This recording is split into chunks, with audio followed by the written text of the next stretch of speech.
Hello दोस्तों, और क्या हालचाल है? ठीक ठाक है। आई होप कि आप लोग ठीक होंगे। इस चैनल पर हम लोगों का ये दूसरा वीडियो है और इसमें हम लोग टॉपिक रखे हैं क्लास 9th और 10th का मिलता जुलता टॉपिक है, जो कि आधुनिक विश्व का इतिहास में हम लोग रखे हैं, जिसमें कि टॉपिक है पुनर्जागरण।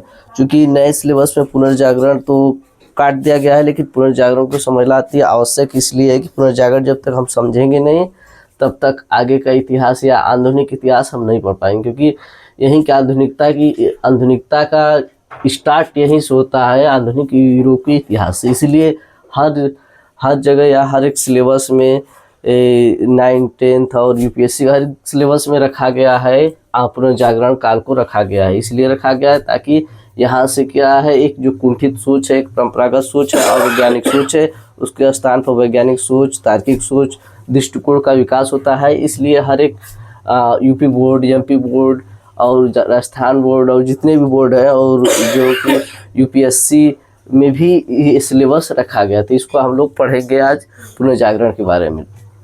चूँकि पुनर्जागरण शब्द ये फ्रांसीसी शब्द रेनेसा से बना है, जिसका अर्थ है आधुनिक उन्नति या फिर वैचारिक क्रांति से इसका मतलब है। और इसमें जैसा कि बनाया गया कि आधुनिक विश्व में वैचारिक क्रांति या आधुनिक विश्व का इतिहास ये है। तो अब ये स्टार्ट होता है प्राचीन समय से ये चलता आता है, लेकिन यहाँ पे 5वीं शताब्दी के आसपास आकर कुछ यहाँ पे देखा जाता है कि वैचारिक क्रांति मिलती है देखने को। लेकिन आगे चलकर फिर इसमें क्या चर्च हो गया और पोप हो गया और जो सामंतवादी प्रथा व्यवस्था इस पर हावी हो जाने के कारण इसको क्या है, ले डूबती है। जिससे आधुनिक यूरोप के इतिहास पुनर्जागरण के एक युगांतकारी घटना थी। प्राचीन रोमन साम्राज्य के अंतर्गत साहित्य, कला, विज्ञान आदि की अभूतपूर्व उन्नति हुई थी, किंतु जिस सभ्यता और संस्कृति का प्रसार रोमन साम्राज्य ने किया वह अधिक समय तक अस्थायी न रह सके।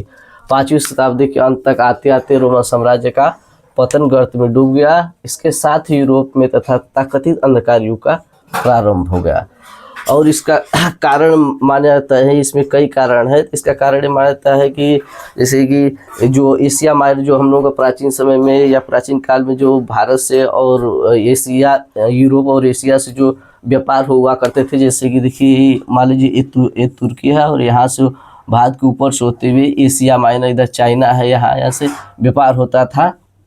तो इसमें जब इस्लाम धर्म 6वीं शताब्दी के बीसी ईसा पूर्व में इस्लाम धर्म जब उद्भव हुआ, इस्लाम धर्म की स्थापना मोहम्मद साहब ने कर दी, तो उसके बाद जब इसमें कई छोटे छोटे सऊदी अरब में कई छोटे छोटे जनजातियाँ आगे सामने आई। और इसमें भी देखा गया कि उस्मानिया साम्राज्य, एक आगे चलकर उस्मानिया साम्राज्य जो कि आता है, तो उसमें जो व्यापार वगैरह कर रहे थे, धीरे धीरे हस्तक्षेप करने लगा और इनको टैक्स के माध्यम से और विभिन्न प्रकार के तरीके से इनको परेशान करने लगा, जो कि इस समझ में इन लोगों को आ गया कि अब यहाँ पर व्यापार करना काफ़ी मुश्किल हो गया। तो आगे चलकर धीरे धीरे जैसे ही समाज बढ़ा, वैसे ही इन लोगों का जो कि उस्मानिया साम्राज्य था, इनका भी प्रभाव बढ़ने लगा। और यहाँ पे एक दिन ऐसा आया जो यहाँ पे कुस्तुनिया जो शहर था, इसको क्या है, वहाँ पे लड़ाई झगड़ा वगैरह पतन हो गया। कुस्तुनिया क्या था, आइए इसको समझे पहले कुस्तुनिया क्या था।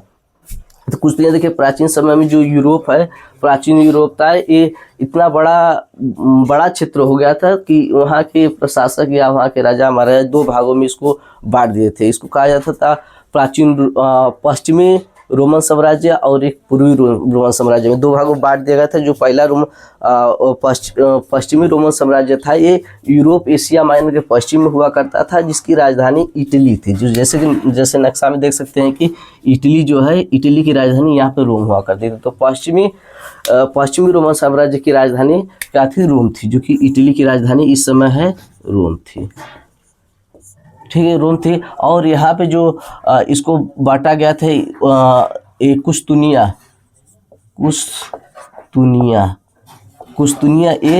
ये क्या था, ये पूर्वी रोमन साम्राज्य की राजधानी थी। पूर्वी रोमन साम्राज्य की राजधानी थी। पूर्वी रोमन साम्राज्य की राजधानी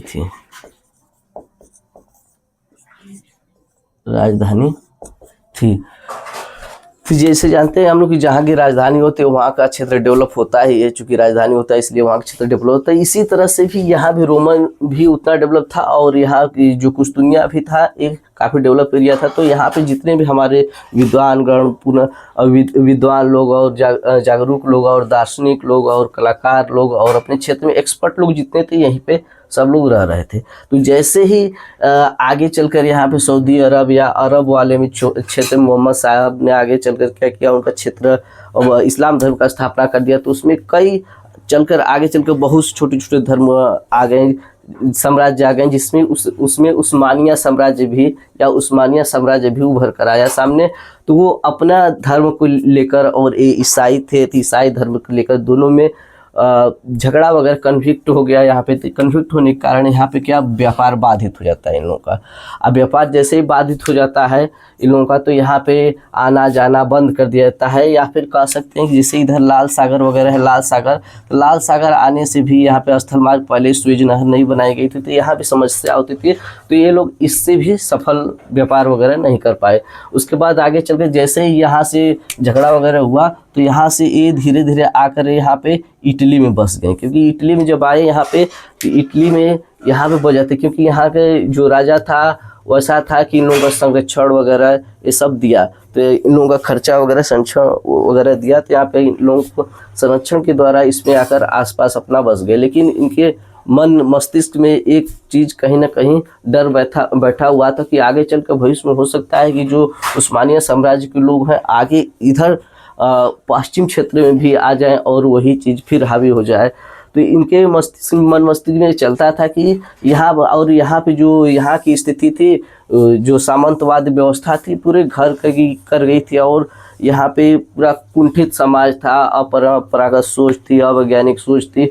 यहाँ पे पोप पूरे तरीके से हावी था। जो पूरा यूरोप था यहाँ पूरा क्षेत्र में पोप कह सकते हैं या चर्च कह सकते हैं, पूरा तरीका से यहाँ पे हावी था जो कि इन लोगों में जैसे वहाँ के समाज की स्थिति देखा है तो 3 स्टेट होता था, 3 state first second third 3 state होता था। जो कि फर्स्ट स्टेट को कह सकते हैं चर्च या पोप आते थे, सेकंड स्टेट में कुलीन वर्ग के लोग आते थे, थर्ड स्टेट में आते थे कि जन जागरण या फिर कह सकते हैं जो सामान्य लोग आते थे, जो निचले टाइप के लोग जो कृषि कार्य वगैरह करते थे तो ये लोग आते थे।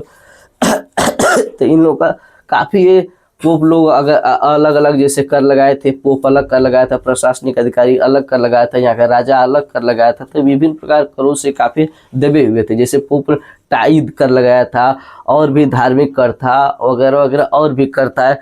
तो ये जो काम करते थे अपना इनको कर भी देना होता था थर्ड स्टेट वाले लोगों को। और इसके साथ साथ यहाँ पे और समस्याएं थी और लोगों को जैसे फर्स्ट और सेकेंड स्टेट वालों को ज़्यादा और प्राप्त विशेषाधिकार ज़्यादा प्राप्त था। अगर कोई ये गलती कर दी तो इनको कम दंड दिया जाता था, इनको ज़्यादा दंड दिया जाता था। इनको फर्स्ट सेकंड वालों को इसमें ज़्यादा विशेषाधिकार था, इनको कोई कर नहीं देना था। और जो कि थर्ड स्टेट वालों को ज़्यादा कर वगैरह देना पड़ता था। तो इसी समय जब ये चलता है और यहाँ पे जब ये सब लोग आ गए थे तो पुनर्जागरण काम करते इटली में बस गए। इसीलिए सर्वप्रथम माना जाता है कि इटली, यही कारण था कि इटली में सर्वप्रथम पुनर्जागरण स्टार्ट होता है।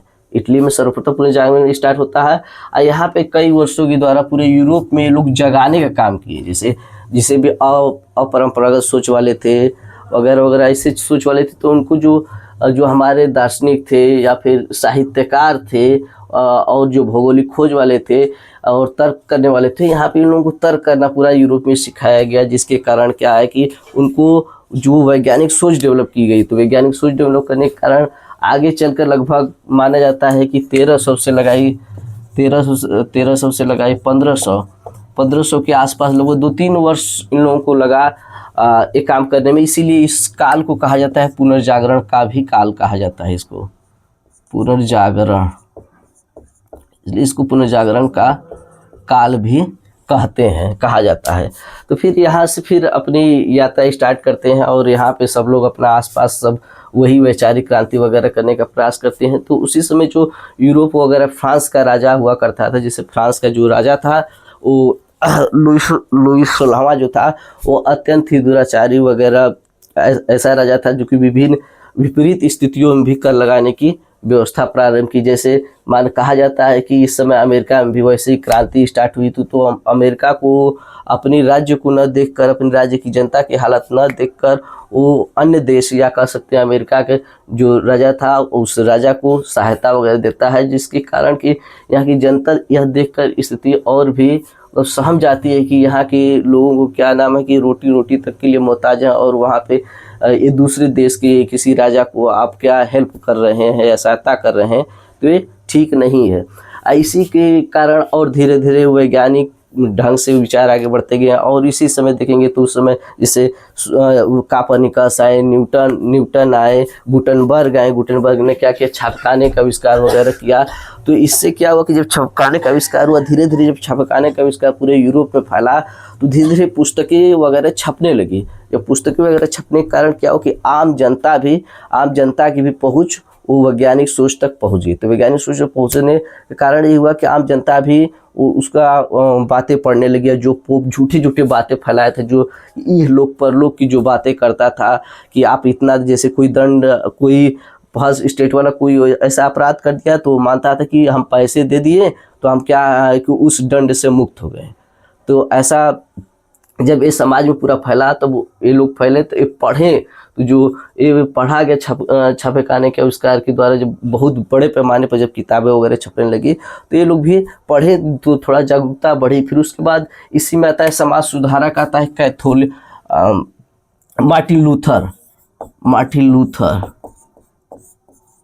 चूँकि मार्टिन लूथर को कहा जाता है कि प्रोटेस्टेंट धर्म का संस्थापक इसको माना जाता था। ये मार्टिन लूथर एक जो कि दार्शनिक था, समाज सुधारक कर सकते हैं था। तो इसने विभिन्न बातों को नोट किया और लगभग 95 बातों को, यहाँ फ्रांस में 95 बातों को ये अपना अन्वेषण किया, देखा, अनुसंधान किया, और किया कि जो झूठी बातें थी, जैसे कहा जाता था उसमें, इससे पहले यूरोप में ये प्रचलित थे कि यूरोप पोप वाले कहते थे कि जैसे सूर्य, जैसे एक एग्जाम्पल आप लोग को देते हैं, जैसे सूर्य कहते थे सब लोग के, सूर्य क्या नाम है कि सूर्य स्थिर है और सूर्य का चक्कर पूरा पृथ्वी लगाती है, ऐसी बात कहे थे। लेकिन वो पूरा सरासर झूठ साबित किया किसने, कापरनिकस ने। क्योंकि कापरनिकस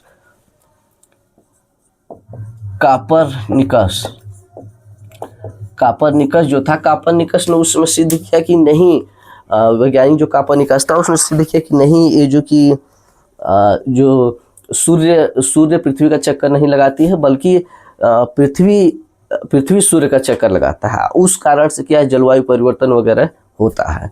तो ये जब इन्होंने ये बातें कापरनिकस ने कही, तो जाके वहाँ के यूरोप वाले सब जाने। अब ऐसे ही कई बातें जो कि 95 बातें को मार्टिन लूथर ने नोट किया, और जो पोप का जो दरवाज़ा वगैरह जो था, वहाँ पे 95 झूठी जो बातें थी उसको चिपका दिया, जिसके कारण का पूरे समाज में ये जो मिथ्या जो बातें उन लोगों की थी पूरे समाज में धीरे धीरे फैलने लगी।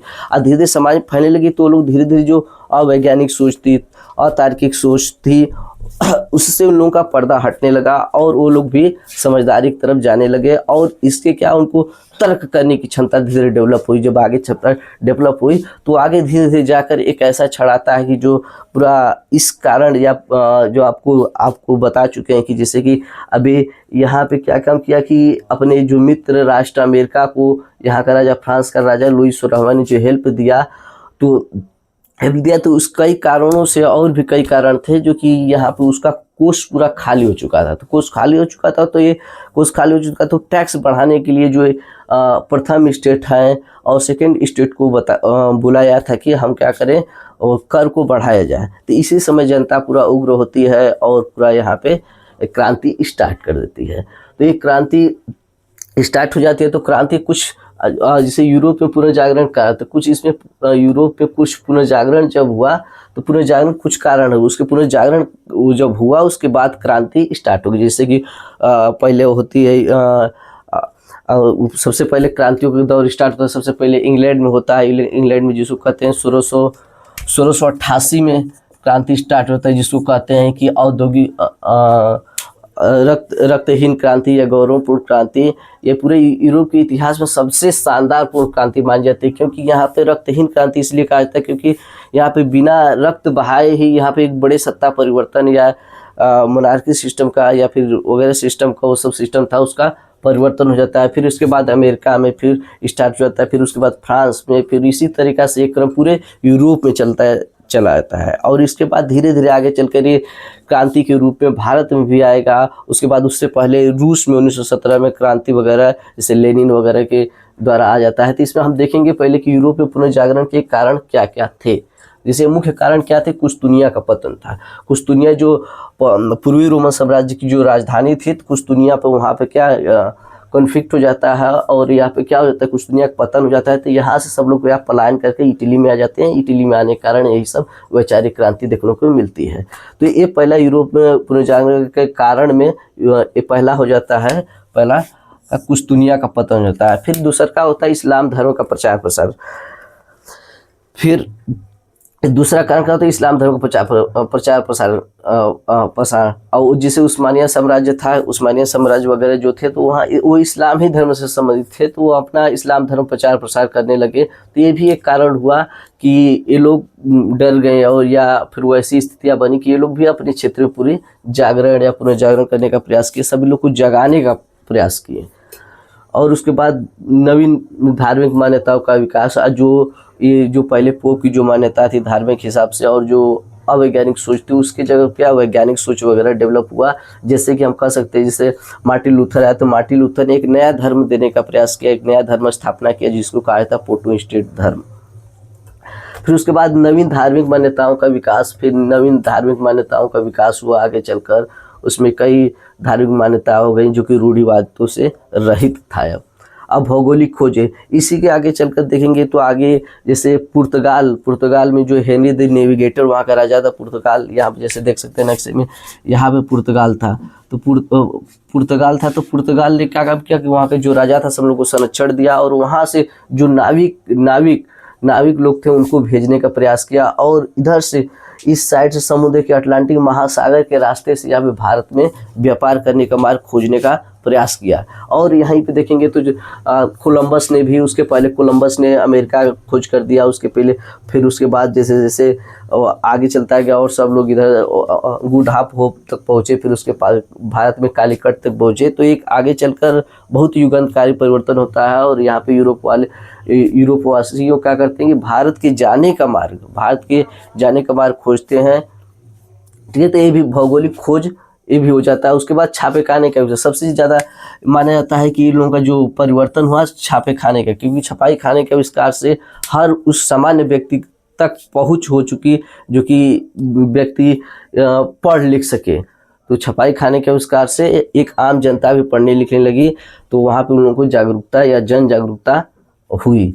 और उसके बाद आविष्कारों का प्रभाव, फिर उसके बाद न्यूटन, कोपरनिकस और उसके बाद कई यहाँ पे आविष्कार भी किए गए, जैसे कि न्यूटन ने गुरुत्वाकर्षण के बारे में बताया और उसके बाद कोपरनिकस ने बताया कि नहीं जो आप लोग बता रहे हैं कि सूर्य पृथ्वी का चक्कर लगाते हैं, गलत बात है। सूर्य चक्कर न लगाकर पृथ्वी सूर्य का चक्कर लगाता है, जिसके कारण भौगोल और जलवायु परिवर्तन वगैरह होता है। तो ये छपाई खाने आविष्कारों का प्रभाव काफ़ी ये रहता है। उसके बाद भाषा और साहित्य के क्षेत्र में भी परिवर्तन होता है। जैसे भाषा और साहित्य के माध्यम से भी यहाँ के जो दार्शनिक हैं, साहित्यकार लोग हैं, अपने पत्र पत्रिकाओं के माध्यम से पूरे समाज को, जो अवैज्ञानिक समाज तो रूढ़िवाद था तो उसको जगाने का प्रयास किए। उसके बाद कलाओं का प्रभाव भी रहा। अगला देखिए 8वां नंबर, जो कलाओं के प्रभाव में जैसे कला होता था तो कला साहित्य वगैरह के माध्यम से, जैसे राफेल आते हैं, राफेल का नाम आता है, ये कलाकार थे। इन्होंने चित्र वगैरह बनाने का प्रयास किया। माइकल एंजेला ने चित्र के द्वारा बनाने का प्रयास किया और पूरी जनता को जागरूक करने का काम किया। और आगे चलकर लियोनार्डो दा विंची भी एक काम करते हैं जो कि आगे चलकर ये काफ़ी सफल होता है और पूरे देखा जाता है कि आगे चलकर पूरे यूरोप में एक युगांतकारी घटना या फिर देखा जाता है वैचारिक क्रांति पूरा हो जाती है, जिसको कहा जाता है पुनर्जागरण। इसी के आगे चलकर क्या क्रांतियों का घर तैयार होता है, या कह सकते हैं क्रांति आगे चलकर तैयार होती है। पिलर पुनर्जागरण को ही माना जाता है। अब यहीं से पूरे विश्व में आधुनिकता की दौर स्टार्ट हो जाती है। अब यहीं से क्रांति का दौर आता है। क्रांति के बाद औद्योगिक क्रांति आती है, फिर धर्म सुधार आंदोलन होता है। फिर धर्म सुधार आंदोलन के कारण फिर धीरे धीरे आगे बढ़ते हैं, उसमें सुधार होता है और एक नए युग में पूरे विश्व का प्रवेश हो जाता है, जो कि कहते हैं कि आधुनिक युग। धन्यवाद साथियों, आपको कैसा लगा इस छोटा सा प्रयास जो था, ये कैसा लगा आप लोग को, जरूर इसके बारे में कमेंट करिएगा। और इस चैनल को थोड़ा लाइक, शेयर और सब्सक्राइब जरूर करें, क्योंकि जब तक आप साथ नहीं देंगे ये आगे नहीं हो पाएगा, जा पाएगा। तो इसके लिए थोड़ा सपोर्ट करिए। और उसके बाद धन्यवाद।